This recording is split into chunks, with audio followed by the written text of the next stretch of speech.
Hello guys, எல்லோரும் எப்படி இருக்கீங்க? நம்ம குழந்தைங்களோட சாப்பாடு குண்டை அப்படி காலியான எவ்வளோ ஹாப்பியாக இருக்கும். அப்படி என்ன கொடுத்தான்னு தானே பார்க்குறீங்க. தம்பி வந்து வெயிட் கம்மியாக இருக்கனால பால்வாடியில் அவனுக்கு பால் பவுடர், நாட்டு சர்க்கரை, அரிசி மாவு, தேங்காய் எண்ணெய்லாம் கொடுத்து அது மாதிரி கஞ்சி மாதிரி வச்சு கொடுக்க சொன்னாங்க. அதை தான் நான் அவனுக்கு வச்சு கொடுத்தேன். நான் எப்படி செஞ்சேன் அப்படிங்கிறத உங்ககிட்ட ஷேர் பண்ணுறேன். ஃபஸ்ட்டு வந்து 2 ஸ்பூன் அரிசி மாவு போட்டுக்கலாம், சின்ன ஸ்பூனில். அதுவே கரெக்டாக இருக்கும். அது கஞ்சி ஆக ஆக கொஞ்சம் ஜாஸ்தி ஆகிற மாதிரி இருக்கும். அதுவே உங்களுக்கு ரொம்ப கரெக்டாக இருக்கும். ஒரே ஒரு ஸ்பூன் சர்க்கரை மட்டும் போட்டுக்கிறேன். ஏன்னா பால் பவுட்ரு சேர்க்க போகிறேன், அதுலேயும் ஸ்வீட் இருக்கும். ஸோ நம்ம ரொம்ப ஸ்வீட் ஆச்சுன்னா சாப்பிட முடியாது. அதனால் ஒரே ஒரு ஸ்பூன் மட்டும் நாட்டு சர்க்கரை போட்டுக்கிறேன். அப்புறம் அதுக்கு தேவையான அளவு தண்ணி ஊற்றி கரைச்சிக்க போகிறோம். இதை வந்து நல்லா மிக்ஸ் பண்ணிவிட்டு, கட்டி இல்லாமல் மிக்ஸ் பண்ணிவிட்டு தான் அடுப்பில் வைக்கணும். இல்லைனா அடுப்பு மேலே வச்சுட்டா ரொம்ப கட்டி கட்டியாக ஆயிரும். கைவிடாமல் நல்லா அந்த கட்டியெல்லாம் இல்லாமல் நல்லா மிக்ஸ் பண்ணி விட்டுட்டு அதுக்கப்புறமா நம்ம அடுப்பில் வச்சுக்கலாம். அடுப்பில் வச்சுட்டு ஒரே ஒரு கல் உப்பு போடுறேன்.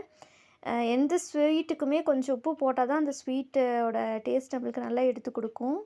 அதனால தான் நான் வந்து ஒரே ஒரு கல் உப்பு சேர்த்துறேன். இதை வந்து நல்லா மிக்ஸ் பண்ணிவிட்டு கேஸில் வச்சுட்டு அதுக்கப்புறம் கேஸ் ஆன் பண்ணி கைவிடாமல் மிக்ஸ் பண்ணிகிட்ருக்கணும். இல்லைன்னா கட்டி கட்டி ஆகிடும். நல்லா கைவிடாமல் மிக்ஸ் பண்ணி விட்டுக்கிட்டே இருக்கணும். நல்லா அப்போ திக்காகி வர மாதிரி நம்மளுக்கு தெரியும். இப்படிலாம் செஞ்சு கொடுத்து கொஞ்சம் தேறி வருவாங்க குழந்தைங்க. எங்கேருந்து தான் அந்த காய்ச்சல் சளி வருதோ தெரியாது. வந்ததும் 1 கிலோ 2 கிலோ ஏறினதையும் கம்மி பண்ணி விட்டு போயிடும். அப்புறமா வெயிட் கம்மின்னு எல்லாத்துக்கிட்டையும் நம்ம திட்டு வாங்கணும்.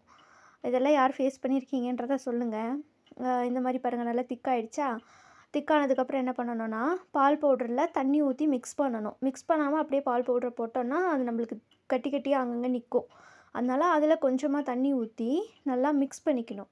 நல்லா மிக்ஸ் பண்ணிவிட்டு நம்ம ஊற்றும்போது நம்மளுக்கு கரெக்டாக இருக்கும். ஊற்றிட்டு நல்லா மிக்ஸ் பண்ணி இந்த மாதிரி பீட்டர் அந்த மாதிரி எது இருந்தாக்கா நீங்கள் மிக்ஸ் பண்ணிக்கோங்க. இல்லை ஃபோக் இருந்தால் கூட அதுவுமே நல்லா கட்டி இல்லாமல் நம்மளுக்கு மிக்ஸ் பண்ணி கொடுக்கும். நல்லா மிக்ஸ் பண்ணிவிட்டு கேஸை வந்து லோ ஃப்ளேமில் வச்சுட்டு நம்ம ஃபஸ்ட்டு கிண்ண மாதிரியே கைவிடாமல் கிண்டிகிட்டு இருக்கும் போது அது கட்டியே இல்லாமல் நல்லா நம்மளுக்கு மிக்ஸ் ஆகி வரும். நல்லா திக்காக வரும். ஓரளவுக்கு திக்காச்சுன்னா போதும். ரொம்ப திக்காக கழியாட்டம் கொடுத்தா குழந்தைங்க சாப்பிட மாட்டாங்க. இந்த அளவுக்கு கொடுத்தா போதும். அந்த அரிசி மாவு வெந்தது நம்மளுக்கு தெரியும். அப்புறம் இறக்கிட்டு ஒரு பவுலுக்கு நம்ம மாற்றிட்டு அவங்க கொடுத்த தேங்காய் எண்ணெய் 1 ஸ்பூன். அந்த கட்டியாக இருக்குது, இது வந்து சூடாக இருக்கனால கரைஞ்சிரும்னு நான் அப்படியே போட்டிருக்கேன். இப்படி கொடுக்கும்போது குழந்தைங்களும் நல்லா விரும்பி குடிப்பாங்க.